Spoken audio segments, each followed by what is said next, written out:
এর আগে আমরা কিন্তু ফ্যাক্টরিয়াল কি, ফ্যাক্টরিয়াল ভ্যালু কি, জিরো ফ্যাক্টরিয়াল এর ভ্যালু কত, এগুলো কিন্তু আমরা শিখেছি এবং ফ্যাক্টরিয়াল একবার করলে কিভাবে সেটা সমাধান করতে হয়, ফ্যাক্টরিয়াল দুইটা থাকলে কিভাবে সমাধান করতে হয়, তিনটা থাকলে কিভাবে সমাধান করতে হয়, এগুলো আমরা শিখেছি।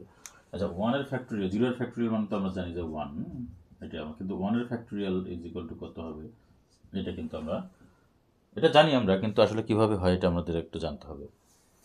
আমরা জিরো ফ্যাক্টরিয়ালের ভ্যালু কত, ওয়ান, এটা আমরা জানি। আচ্ছা, তো আমরা এখানে জানি যে n factorial is equal to কত হবে, n into n minus one, n minus two, dot dot dot, three into two into one, এটা আমরা জানি।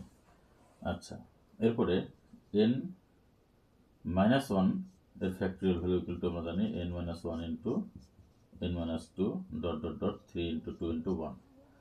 তাহলে এই যে এখানে এন এটুকের ভ্যালু কত, এই যে N minus one factorial, N into n minus one into এই যে ফ্যাক্টরিয়াল, তার মানে N factorial is equal to আমরা লিখতে পারি N into n minus one factorial.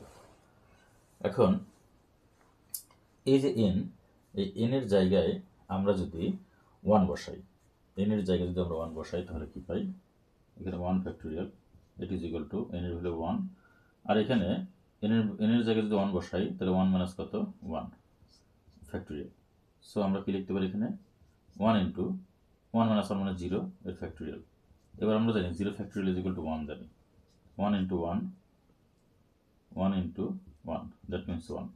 So আমরা বলতে পারি one factorial is equal to কত, ওয়ান। এইভাবেই কিন্তু আমরা এই প্রবলেমটি সলভ করতে পারি।